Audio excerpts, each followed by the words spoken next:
That's a very good question. I was waiting for one day someone to ask me something like that. And I ended up with a rock in a plastic bag. That's shame, man. I was like 16, shut up, it was necessary. To me, that song is a complete song because it's all my struggles actually in one freaking song. How do you start songwriting if you're a 14-year-old young person? You're listening to the Baascast. Yeah, it is better than it sounds. Hi, welcome back to the Baascast. I am Baas de Beer, and I've got another exquisite guest for you today. I can't wait to introduce you to him. But first, before I do that, do me a favor. Click buttons and share things and make me feel validated so that I can being motivated with this podcast and do well and entertain you with cool chats. I don't know, what motivation more do you need than just be nice, okay? Like things and share it with your friends. If you don't like it, share it with your enemies. I'm okay with that too. Gentlemen, ladies, and everyone as yet uncertain, unannounced, unaccepted, or unassumed. Please put your hands together for my friend, the musician, singer, songwriter, award-winning model, Pedro Barbosa. Yay! How's it? How are you doing, bud? Good in you, man. Listen, off the bat, I have to say, I'm so stoked that we finally get to have a proper chat, right? Mm-hmm. Because I can't tell you how many times, like ages ago, when I first had the idea of doing a podcast, one of my first draft guest lists probably started with you in the first 3 that I wrote down. And I think the first one was Dave Grohl. So, yes. And then I got realistic. But Dave, if you're watching... Yeah, that's not unrealistic. Dreams are supposed to be there for, to be achieved. Man. I really want to chat to him, though. But you're a close second, okay? Thanks, But no, dude, you've been such a massive inspiration for me, be it entertainment-wise or just as a human being, that it honestly, no jokes now, it's an honor to have you on my podcast. Thanks. Welcome. Thanks, Christo. Thank you, bro. Now, just a quick, brief introduction. I mean, I'm not going to do the whole overplayed radio interview thing. Yeah, please, man. Introduce me to your band. What's your name? No one cares. But just quickly, you came from Mozambique in 2000. I moved to South Africa. 2000. And you moved straight to Pretoria, right? Yeah. Do you realize that makes you a Pretorian for double the time that I've been here?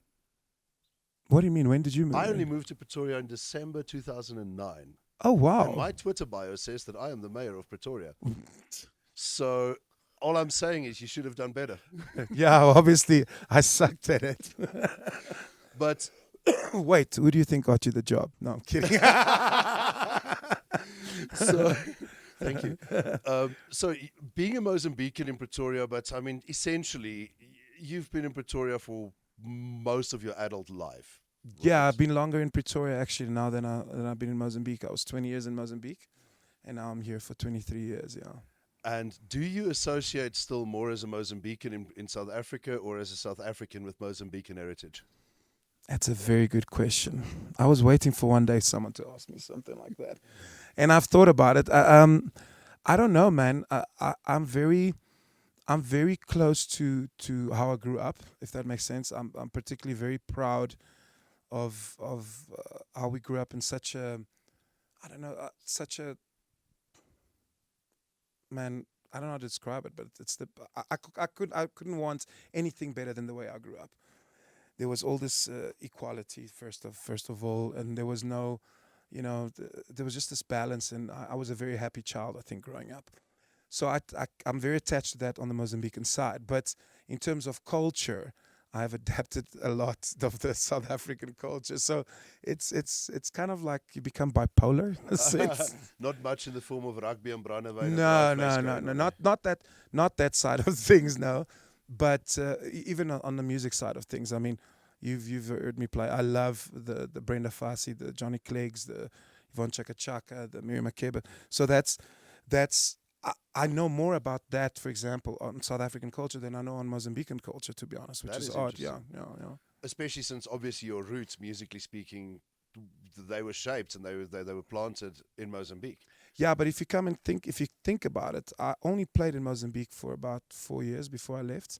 Okay. So I didn't get to be around that, that culture while I was playing for so long. So I think that's why. Essentially what you're saying is when we book you for events, we're not supposed to promote it anymore as Mozambican muso Pedro Barbosa. We should be saying So this musician that happens to travel to Mozambique rather regularly is performing at your local bar. I think that would make more sense, actually. Now, just a quick question on the musical journey side of things. If coming from Mozambique now, obviously Mozambique itself is a melting pot of influences, Portuguese, African, and South African, if you go south enough. What to you is the one thing that you will take with you in your musical journey from Mozambique? Man, there's a style of music that I still called the marabenta, for example. Now, every now and then you'll hear influence of that in certain songs, for example. But that was the only style that I really grabbed. I think it's mostly in the south of Mozambique as well. The other thing is I think it's the energy, dude. You know, you've been to Mozambique, you know. Yeah, I've been to gigs exactly, in Maputo, yeah. and there's just no stopping anyone. Exactly. So you carry that energy into the music, you know, and I think that's what makes it slightly different from the rest of the South African artists in a sense, and you bring that Latin element into it and that Mediterranean thing. So it's always interesting for me to hear especially when you refer to the Latin element. I think a lot of people only think of Latin elements as, you know, South American or yeah. So and to have that combined with such an African touch is interesting, right? Mm-hmm. Have you had any backlash from anyone for your songwriting style? Like, you know, are you culturally appropriating anyone's stuff, or what's the feel? No, not really. I don't think. Look, my problem, one of the biggest problems I've got is you know, I cannot sit and write just one style of music. No. So I get influenced very easily by emotions and stuff like that. And I always said, I believe different styles of music represent different emotions the best.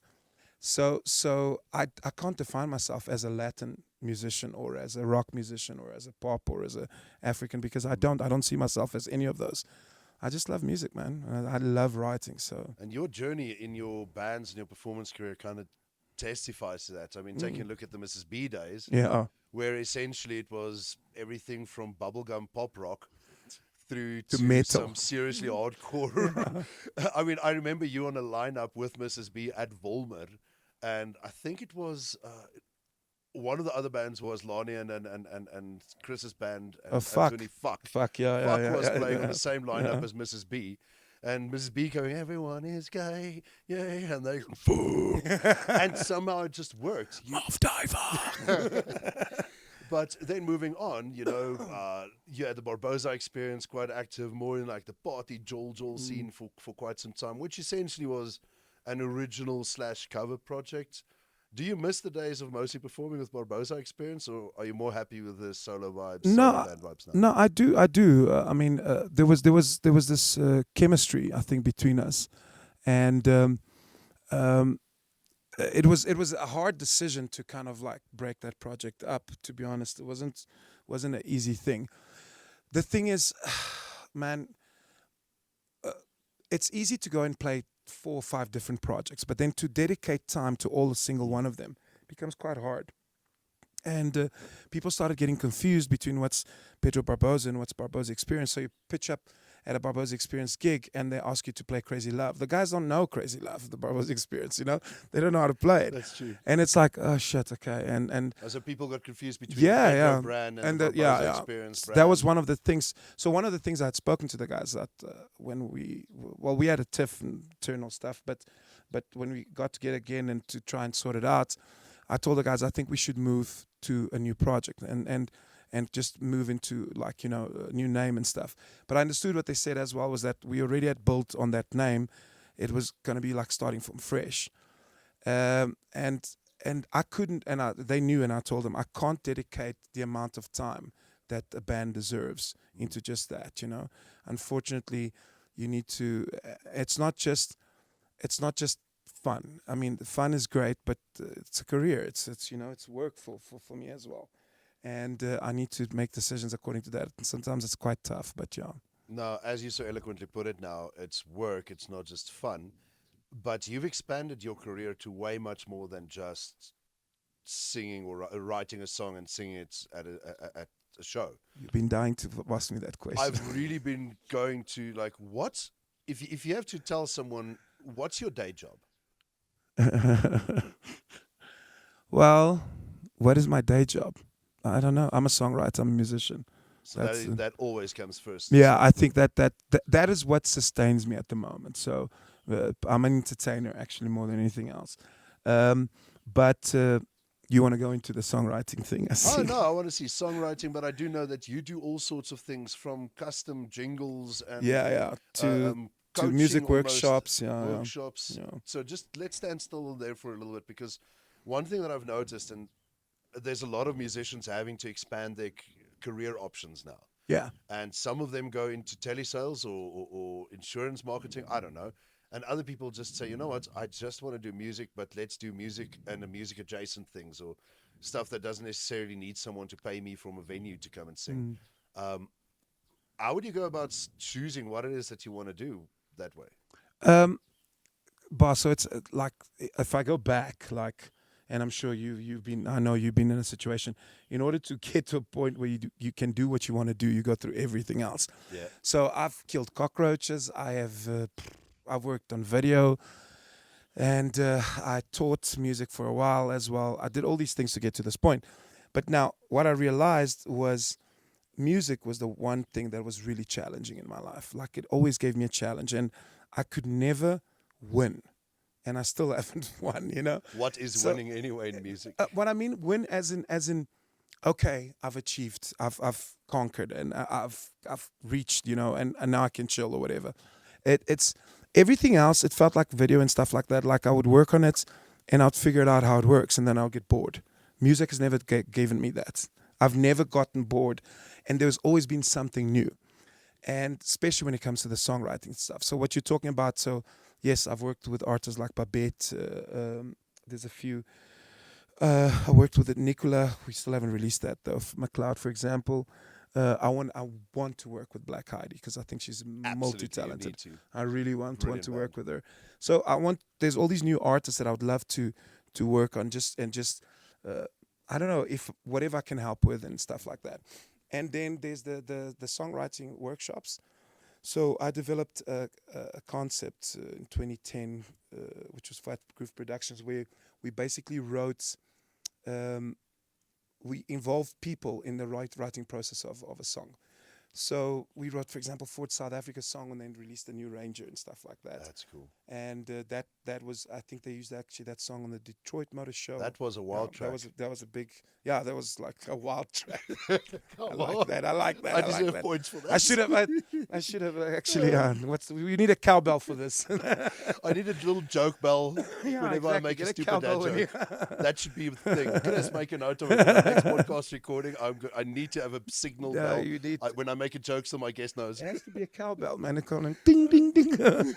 And so I saw gaps in the market for these kind of things, and that's what I like. What you're saying, I knew that, dude, I'm not gonna play till I'm 65 or 70 or whatever the case may be.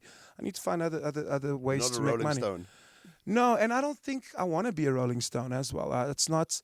I enjoy playing, and I'll probably play, but I don't want to be in a stage and not give my 100%. Well, I probably will be giving the 100% that I can give at 70, but I think at that stage in my life, there's other things I would want to do, you know. And Like sit on an island in your riches, world famous, and people bring you things with umbrellas in. But with a laptop next to me, so I can still write a song, you know. And I think gonna that's happen. one good thing about songwriter as your primary that you mentioned, you know. You don't need a stage to write songs. You literally need you. Yeah. And I remember years ago, I went for a trip to Zambia or Malawi, one of the two. And everyone on the trip thought someone else was going to bring a guitar, right? Limited space. No one eventually did. I got so desperate for music that I ended up with a rock in a plastic bag. Now, I know, it's weird, but I had a little DJ mixtape. I was like 16. Shut up. It was necessary. If you go without songwriting for, let's say, a month versus if you go without performing for a month, which one would annoy you most? To be honest with you, none. I can do that. That's called a holiday right now. Yeah, it's weird. They will create. So okay. I will miss the guitar. Let's put it that way. If I'm a month without touching a guitar, my finger starts getting itchy and stuff. The songwriting, I do. It's not, I won't call it dips.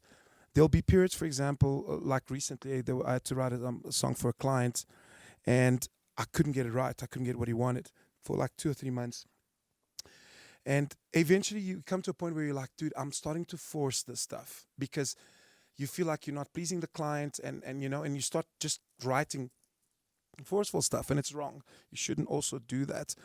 And so basically I decided, okay, let me take a breather for a month. So when I went to Portugal, I had the guitar with me, but I didn't write anything, whatever the case may be. Then I came back, the first song I wrote was for this client, and within 3 minutes he says, "This is it." Nice. And I was like, okay, I knew that was gonna happen, and it just shows you. So what I want to say is we get very used to I get very used to taking breaks from the songwriting, and so my mind is ready for that. But not having the guitar for a month or two, yeah, that might be a bit tough. And just for perspective, if you say that you're in an active songwriting space, right, not taking a break, how many songs do you write, let's say, are we counting it per week, per month, per day? It's very relative. So if I'm in a very creative space, I can write 3 good songs in a day and then not write anything for 2 weeks. But usually creative space, I can get out an album within a month. And you try and put yourself on targets for that? Or No. how do you motivate yourself to get the work done then? Not anymore. I used to. So I think you know about the story where when I came back from Musicians Institute, every day for a whole year, I wrote a song. I forced myself to write a song every day. That was purposely done to try and develop my writing skills. Because at that point, I felt when I came back from the States, I think that was the one of the things that I wasn't as good as everyone else there. I mean, they had freaking incredible songs and stuff like that. So I felt like I wasn't good enough. So I went and I wrote every day a song to try and practice that. So now things become much easier. So I don't have to do that anymore. So it's mostly like I know I have to write a song. For example, one of the things I do, a lot of people, I play for a lot of weddings and stuff, and I tell them, look, instead of having a song by another artist, why don't I write you a song? Give me your story, and I'll write a personalized song for you guys. And that usually happens in you write the song quick. It's the production part that takes a bit longer. Because people will then give you essentially the elements to Yeah. combine together into something musical. Yeah. I mean, you don't have to think up a scenario of how did the boy meet the girl. They tell you. Exactly. And you get drawn into it. Some of these stories are so pretty, dude. You start getting goosebumps. Tell me about your favorite one. Let's get emotional. No. Because then You don't everyone's have to everyone's gonna mention go. names. Is that person their favorite? Well, Okay, put it this way. Tell me about one that you think I will be impressed with. I don't know. I don't want to say favorite. Fine. yeah. What do you mean the story? Pick a random story that touched your heart. Okay, there was a story. This is what I can remember. This is gonna sound very naughty. It involved a washing machine. Oh, way to shake things up. Now I think you might know these people, but anyway, there was a washing machine, and he proposed to her in Mozambique actually, at Strap. Funny enough, yeah, and it was very. I know the guys, so I think that also makes it. And she's a beautiful soul, like a really amazing woman, and him as well. So it kind of like I don't know if that connection just made it, but writing this song was a really special thing for me. Yeah. Did you mention the washing machine in the story? I can't remember now if I did. I think I probably did, just not the way it happened. So actually, I want to bounce back to something that you mentioned now, a bit earlier about the 365 songs that you wrote. Yeah. Right. So 365 songs in 1 year. I think it might have been even a little bit more, but yeah, let's call it that. Yeah.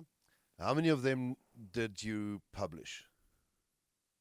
Shit, I actually don't know that part. I don't know.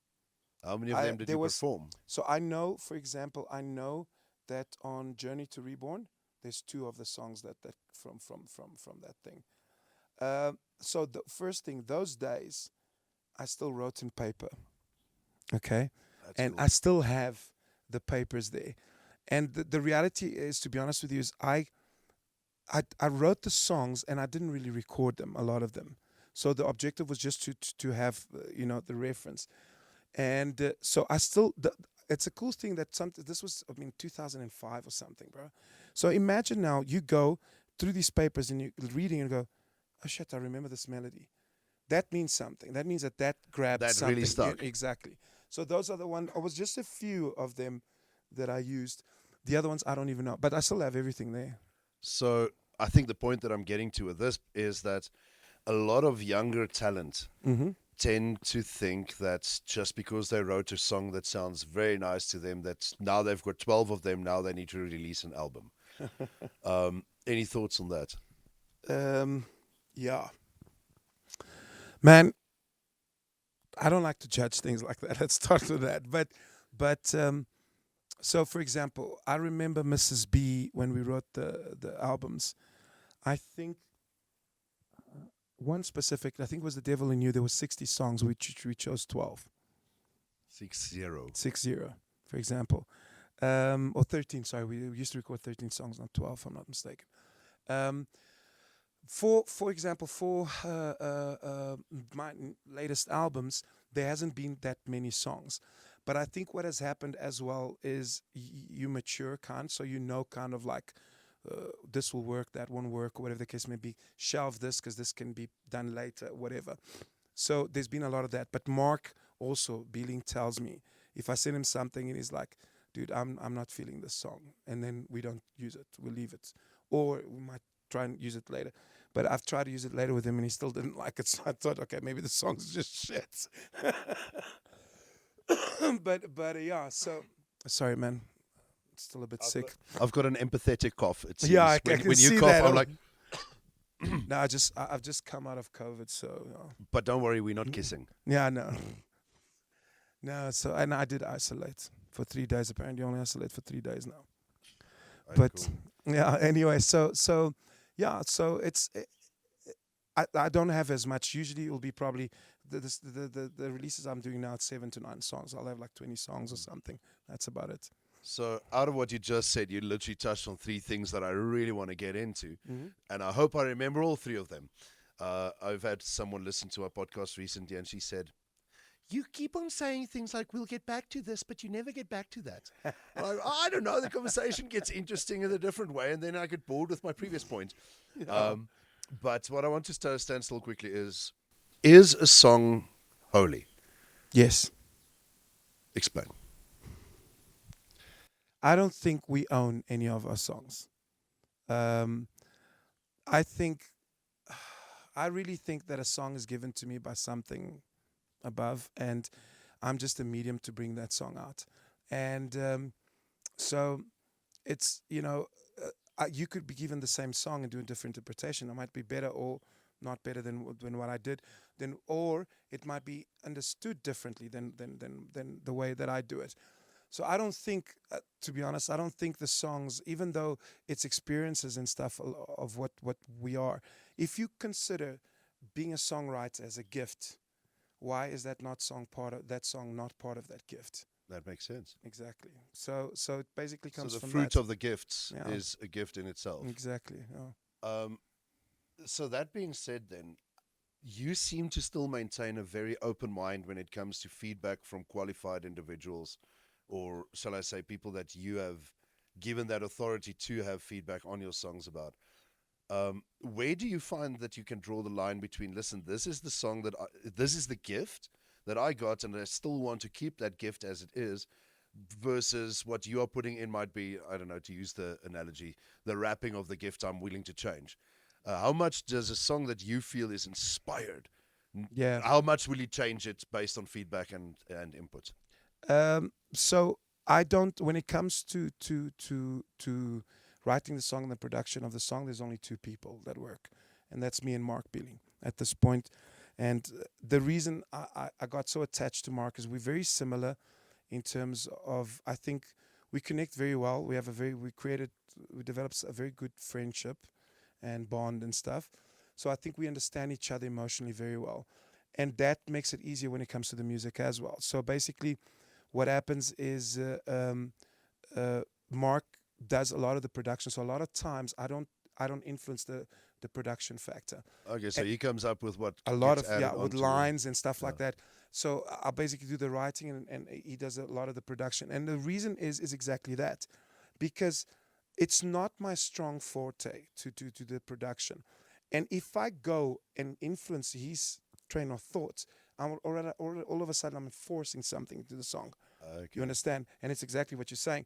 So he having the ability to completely go open-minded and develop this song, give it the best that it can give, in my opinion, is the best way to actually get what I would call that I believe you're trying to say it's a non-forced song. Yes. It's a naturally creative song that it was basically just juices flowing. It doesn't all the feel way. over workshopped. Exactly, yeah. Because I do get the feeling sometimes, especially when big money gets involved from people with labels, they do tend to have too many people with qualified opinions that have got such a good take on what the business needs, instead of just letting the damn songwriter write the song, performer perform the song. Yeah. If you had to give a guideline now based on that for people that want to start collabing with other artists or producers or so, do you think it is better for someone to just take charge as the artist and say, kind of like, this is what I want you to do for me? Or do you just say, listen here, shop around for a better producer and give them free reign completely? So that's a very good question. It's kind of a dilemma that I have sometimes, actually, because when you look at very good songwriters, Michael Jackson. So I had, for example, one of my lecturers at MI was assistant engineer to Quincy Jones on Michael Jackson's Thriller. Yeah, and he said Michael would pitch up there and he had the whole song on his head. So we heard, for example, the whole Billie Jean sang by Mike's vocals, recorded on that tape. It was insane, dude. Now, what happens is Michael had the full vision, and a lot of artists have that. And so they go and they say, okay, this, I want that, I want that, I want that, I want that. And the producer basically just delivers that what the artist wants, and obviously makes it sound 10 times better. Well, that's more the sound engineer than the producer, but yeah. And so when I read this, and then I read about Paul Simon, then I read all these musicians, they were very adamant, Sting, about they want stuff like this and like that. They're meticulous, so they very decide what they want, and that's it. I'm not like that, which freaks me out. It makes me think, fuck, maybe I'm not good enough, or But I also, what levels me out is I'm different in that sense. Is I want the producer to have his own creativity. I want him to explore that and stuff. So that's a tough one, boss. That's the question. Is a bit of a. Sometimes we know what we want. There is songs that's like, I'll tell Mark, dude, I want this like this, And then 2 months later, it doesn't sound like that anymore. Well, sometimes it happens. What are you saying to me? Sometimes it happens, but it's like, for example, my nephew's song on I think it was Reborn. Yeah. Once You Were Two. I told Mark I want that plain and simple. Crazy Love. We both agreed, actually. It wasn't like, but Crazy Love, we said it's gonna stay open. Things like that. But yeah. That was a beautiful moment a couple of years ago, just on that song. I don't know if you remember, but we did a video for a pizza place that we delved into the music and songwriting a little bit. Yeah. And drove around at horse farms and shit, and we just spoke about that song. And I still remember that I had to kind of like keep back a tear because the story about that song is just highly emo. Mm-hmm. No, I mean, it's beautiful. Go and listen to the song. It is... I'm not going to speak about that now. I think people can go and listen to your music on Spotify and wherever they get good music. But good segue, though, for me, because coming from the production side of things, I think one can start thinking about music very technical, very precise, very produced, even though it might be a natural process. But to me, the emotional connections of what you write as a human being first, and I almost want to say a songwriter second, you have this knack for being exceptionally open and honest. And I think you disguise it sometimes in songs so well that people will party to the tune with you pouring out your heart. Yeah. And what's more important for you, that people enjoy the music in their way when they consume it, or that they get the message, the story, the intent that you put into the song? No, man. As long as that they must relate to it the way they want to. It's if the song creates an emotion, I think that's a really important thing. But the thing is, I've come to a point in my life where, for example, just to give an example, like my latest single. I mean, it's a horrible song, dude. I mean, I was listening to it in the car. I actually quite like it. because you like sarcasm, you know. So, but it's. I mean, if you come think, you're going, oh my soul, what did this chick do to this? That's the You know, breathe underwater. Yeah, and you know, I held back. I didn't want to release it because I thought, Really? yeah, no, dude. I was like, what the hell, bro? But it was a coming of it was actually a song that it was when I found peace out of something, and that I went through, and I was like, yes, dude. If the person knows this is about them, it's gonna be, you know. But dude, at the same time, you will listen and you'll probably go, like you said, this is fuck funny, bro. This is Bro, like, you know. there's a one line that stuck with me, and it was something about you buzzing around like a fly in a mosquito or something. You're like a narcissistic. You're like a mosquito around my. You're like a narcissistic fly, a mosquito around my head every night. Yeah. Yes, and I mean, exactly. if someone had to say that to me, I don't know if I'd be okay with it. That's exactly my point, you see. So it kind of exaggerated in a sense, but not really. That's actually how I felt, you know. But when I look at it, I'll go, oh my soul, dude, how can I be so rude and so, you know? But on the other hand, it's like you said, people go through this, like Crazy Love, dude. I didn't know people thought that song they related to it. I was like, are you freaking mad? I mean, But it's not exactly. Crazy Love is a beautiful song, though. Yeah, but it's not the ideal relationship, dude. No. Exactly, and people It's relate to it from turbulent. that. Yeah, from But that. it shows that your people that listen to your music are more real than the ones that just care about having an Instagram filter over a relationship. Well, that's great. It's actually good to know that. That is a good. I never thought about it that. No. I think you can say a lot about shall we say, a more established artist by looking at their fans. I mean, if the fans, just generally speaking, listen to the lowest common denominator of what qualifies as a beat and a lyric, you know, I can pretty much guarantee you that they're going to be a little bit vapid. Yeah. But I've had conversations, and I'm friends with fans of yours, and generally speaking, you've got a quality type of person listening to your music, I reckon. I will draw the line at some of the remixes that I've heard of one of your songs, because it was devoid of any meaning, substance, and feeling. Talking about Crazy Love specifically. Who did that remix? What There was an Unsi remix. Oh, that was Ugu. Yeah, it was okay. a Please, DJ. David, please don't do that again.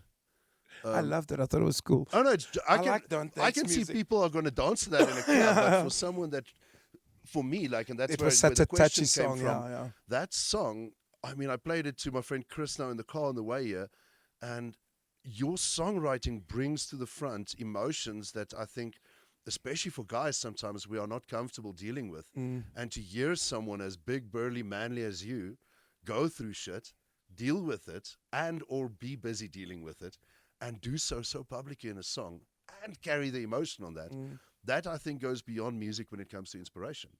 You Wow. it's almost like you're giving the listener permission to feel the same way as you do by making it okay. That's very beautiful words, dude. And it's true. Yeah, that's actually. And specifically, I mean, there's one song that's stuck with me, and there's a specific moment in my brain.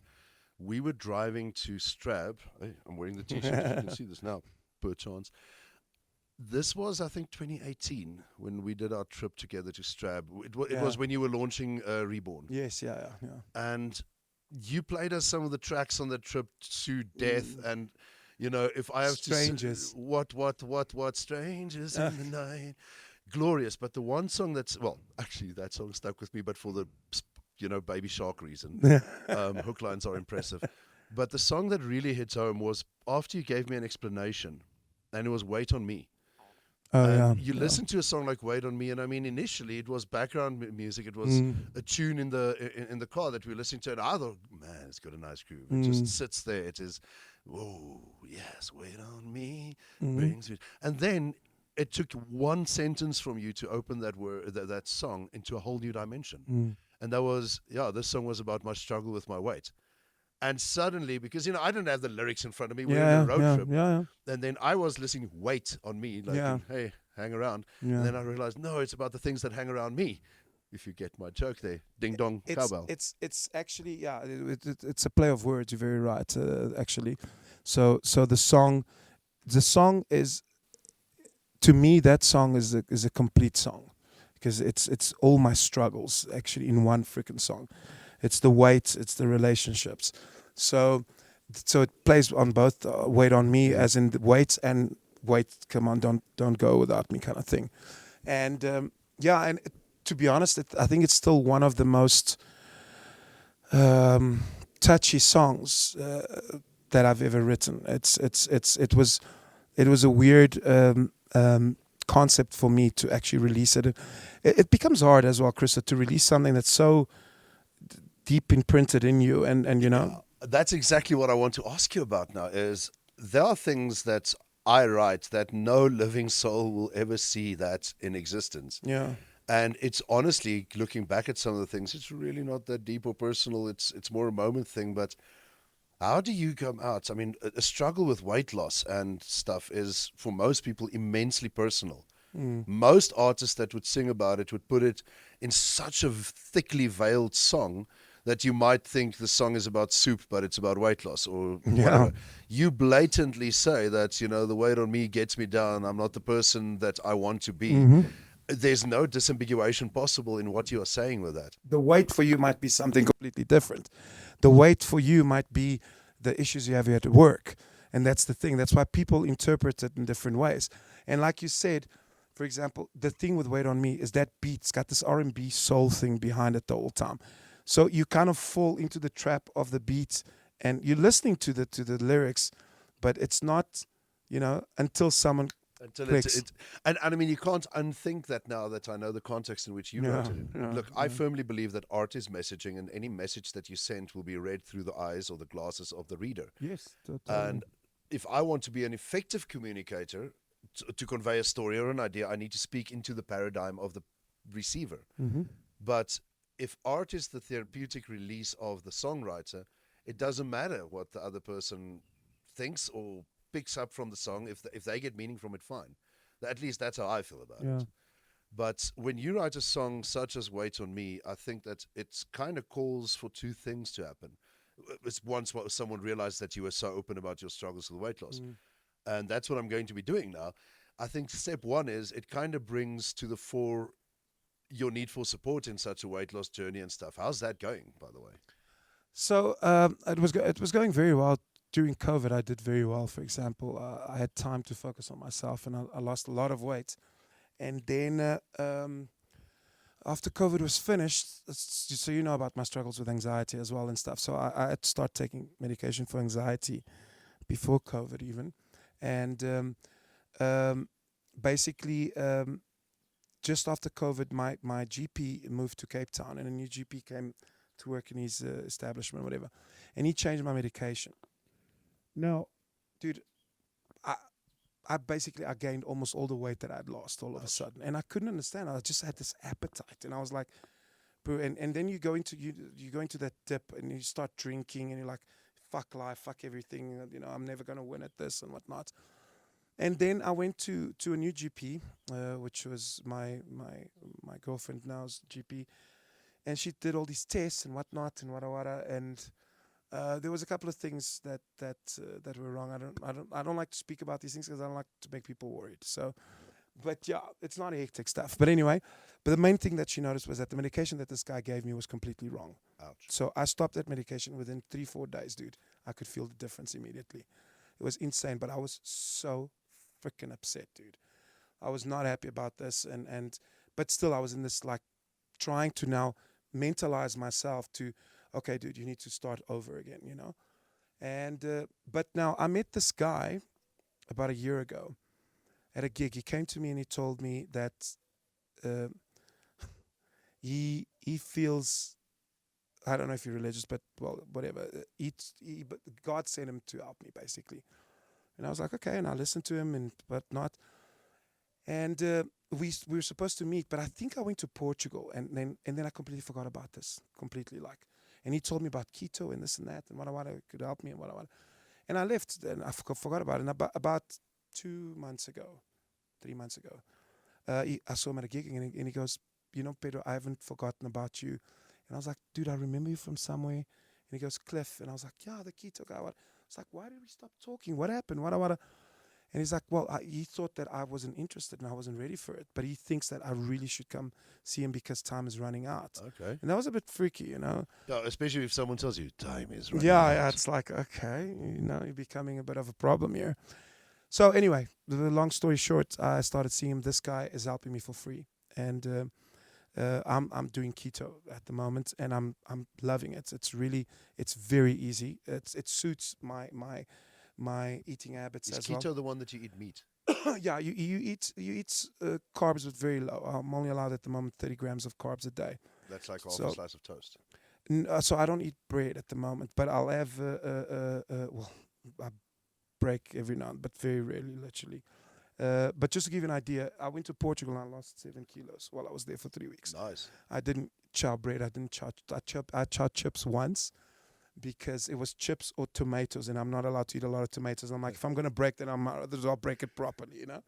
And yeah, so it's still hard. It's still not easy, especially now when I got sick again with COVID. It was like, oh, dude, I don't want to cook. It's always easy to like access a sandwich or order something because everything on Uber Eats is like mostly stuff like, no one you know. orders a salad from Uber Eats. Trust me, I actually like. I love a With food, you do. yeah, but but not it's not as food. Yeah. So, but those are the kind of things that mentally I'm now getting into the point. So in 2 months now, I've lost 9 kilos, and Nice. I'm hoping that it will. I just need to keep strong. Well, I mean, as I said, you know, your song and the fact that you're so open about your journey with it, I think is inspiring to others. And it did call for us to check in on you a bit with that. But the second thing that I want to put on that weight loss journey then is kind of like a possible public thing, challenge-wise. Because I was driving here and I had this ridiculous idea. Like you right? always do, Chris. And I think we should do this. If you're keen, if you think Okay. this is a good idea. Okay. This is me pitching a music video to you. All right. But not just a music video. Mm-hmm. I want to start a fat club. The Pedro Barbosa's Fat Less Club. Fatless Club. No, well, fat less, because Yeah. we want to be less fat. Okay. And all I pictured as I'm driving here is we make a music video Mm-hmm. of your song Wait On Me. Okay. And it's literally just you and me and a bunch of fellow fatties climbing a hill. Okay. Can be Wolverspreit or somewhere, I don't care. Oh, And God. literally just want to do a video of us, but the rule is there's 3 rules, right? Rule number 1, you're not allowed to join this hike if you weigh under 120. I agree with that. Alright. Yeah, please, yeah. Rule the women under 100, you're not allowed to be under 100, Yeah, yeah, right? yeah. Gentlemen under 120, sorry, you're not welcome. Yeah. But we film this, Mhm. and we literally do that walk once a month for a freaking year. And everyone in that group we see, how do we Who's- progress as we, and I use air quotes here for those that are just listening to the podcast, climb the hill, so that by the time we are all at the top, everyone is 12 months skinnier. Holy shit, dude. How the fuck do you come up with this shit, dude? Yes, you always have these random weird fucking ideas. And I just think it could be a really cool thing I for think us it's to a then great end I up- think it's a great idea. I really think so. So here's the thing. If you are listening to this podcast and you're a fellow fatty, look, I mean, I'm clocking in at like 140, 142 You look kilos. fine, dude. I know. I don't look like Yeah, I but weigh your that. bones are probably like this big, Yeah. bro. That's the thing. Yeah. And I wish I could be that type of guy that says you should see how much I weigh when I unzip my pants. But that's exactly the type of mentality I don't have. But I started my own things now. Like a friend Chris that's helping with the podcast now is also like personal trainer vibes. So Chris we're is doing- hot, bro. He doesn't I need to mean, climb that fucking He hill. doesn't need to climb. No. He's not allowed. Chris, you're not invited. But He you know, can film we do from like the top because he'll probably be there like 10 hours before we reach it. He's going to be running up and down with the camera. Yeah, freaking hell. But like I'm doing a session with him now once a week, and I want to do different things because my thing is I get bored with weight loss things, with exercises, because my ADHD brain will throw everything I have into now I'm doing yoga every fucking day of the week and to the top, and now it's rock climbing, and now it is let's go hiking, and I think I need to try and find a balance of what I want to do, because I can't do the same thing 5 times a week. You know, it's annoying. So if your fans, and this is the public shout out now, there's a little poll question. Hello, dog. There's a That's little Kuma. There's a little poll question on the Spotify, but also, you can answer it in the comments on the Facebook, Twittergram, Tube, Face, Thread, Space. I don't know which social media network you are consuming this on. Drop me a comment if you would like to join us on a 12-month long commitment to hike together once a month and lose some weight for a music video. I'm keen on that. I think that could be fun. Now, Pedroza, I'll take the challenge, bro. Definitely. I like to end off my music videos with some music videos. Jeez, where's my brain? So I like to end off our little sessions because I had a glorious chat with you. I think we can go on for hours more.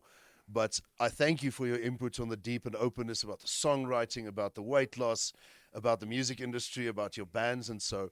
But there's one thing that I would like to end off with. And I try and make it fun, but this time it's a little bit more close to my heart, I think. Okay. My niece is now 14 years old. Yeah. And she asked me the other day, I just got this WhatsApp out of the blue. It's like, Christo, hoe skryf ek 'n liedjie? Like, how do I write a song? She wants to start songwriting. Yeah. And, because I am me, I gave her the most convoluted, higher grade answer about experimental songwriting and transferring thoughts into concepts, and from concepts and feelings and blah, blah, blah, blah, blah. Obviously, it was a shit answer because I am not an award-winning, internationally accredited, multiple song blah, blah writer. That's you. If you had to explain to a fantastic, smart 14-year-old young woman, how do you get into songwriting? And this is what we're going to be ending off the podcast with. No weird other give a shout out to things. I want you to take us out of this podcast. How do you start songwriting if you're a 14-year-old young person? Write for yourself, not for others. That's the first thing. Because the biggest problem with songwriting is that the minute you're writing a song, a lot of people are writing already for someone else. And what they're doing is they're limiting themselves because all your insecurities come into play. Because the minute that you think, oh, my song's going to be heard by hundreds, oh God, okay, I can't say this, I can't say that, But the minute you think you're writing for yourself, this is you, this is just you, no one else, and you're just letting go of your emotions in that piece of paper, in that, with that pen, and you're just writing what you feel. Like, man, I don't feel like eating cheese. You can write there, I don't want cheese right now, but a coffee would be great. And you can write, coffee would be great. And that's already the beginning of the song. I don't feel like cheese right now. Coffee would be great. My morning has been sad, but since I looked at your picture, it all went away. For example, it's just writing what you feel in that moment and letting go. Don't put it. The minute you put barriers behind it, oh, it's not good enough. It's not this. Leave that for later. Just start by just write what you feel. That's it. Just let it go, man. Just try and let it go. That's difficult as well because a lot of people are not emotional. Yes. A lot of people don't have that ability because they don't know how to express. But I believe songwriting is a huge mechanism to help people to actually understand themselves better. If they're able to do that, that's the best I think. I don't know if it's good advice. Well, I like that, but I think that there needs to be a second step for 2 reasons. One, you said firstly. So there has to be a secondly. And 2, because, it's all good and well to tell someone, write down what you feel, but how do you make that then sound like a song? You go study. No, I'm kidding. No, so you for example, can I give my example of how I started? Please do. I didn't know how to do it. I did my first song by coincidence. When I wanted to write my second song, I didn't know how. Because now I've written a song, and it happened naturally, and I had no inhibitions. I was expressing, I was crying, and I'm writing because I love this girl, and I couldn't be with her, and whatever, and it can only be love what I feel for you, baby. That was the chorus of the song. And I wrote it a few times because that was my pain in that moment. But it was very pure, and there was no walls, there was no obstacles, there was nothing to it. But now, then when I go and write the second song, there's the idea that I already wrote a song, and I need to write something as good as that. So I'm already creating a wall. All right. So what I did is I went and I took Knock Knock on Heaven's Door, actually. And I wrote basically lyrics according to that melody and on the same progression. So, and eventually I practiced that. And then I remember the song, "Ooh, baby, I love your way," every day. I also did a song with the same kind of thing as that, but basically I fused "Knock Knock on Heaven's Door" and just wrote the lyrics around it. And that started basically kind of working my writing to get a bit more comfortable. And I think the third, fourth song that I wrote was already stuff that came into head by me, because by then I could also play a little bit of guitar in the beginning. Okay. I didn't play any guitar. And it just started naturally coming. So using ideas of other artists, not necessarily a bad thing to start. You want to move away from that, obviously, because you want to keep your stuff as original as possible. But we are all influenced in some way by artists and stuff that we heard. Well, I like it for multiple reasons, mostly because Jasmine, my advice wasn't that bad. Because I did tell her to take a look at, especially songs that you already like, and then just take that song and change the words to something that you want to say, just to get into the practice of writing words. No, that's it. So you did good. Well done. Thank you. I'll put that on my CV, internationally. So I give another songwriter. challenge here. I give a challenge to him now. Okay. In 12 months' time, when we do this Wait on Me, Christo must have written a song about his battles. Ooh. I don't know if it's Wait or whatever the hell it is. I want a song that you've written. And I'll produce the song. Okay. You're going to write it. I don't think it's going to take 12 months. I know it's not going to take 12 months, but you have 12 months to do it. I might wait 11 months and 3 weeks to do it. Well, that's all I'm saying is, on that when we finish this, that song must be ready, produced, and people must hear it. Dude, I wanted to talk to you about so many more things, from songwriting, AI and songwriting, and questions about experiences you've had. But I think that should be saved for a better date. Yeah, I just want to thank you for the time that I could have with you today, man. Thanks, boss. I accept Always. your challenge, and I extend the fatty challenge. I'm cool with that. Oh, that's great. Dude, Thanks, thank buddy. you. Thank you so much. Listen, do me a favor, go and click like, do the buttony things. I like you. I love you more than I love free bacon. Away. Okay, bye. Bacon's good. Thank you for listening to this Baascast, and thank you so much Audio Torch for sponsoring the camera gear.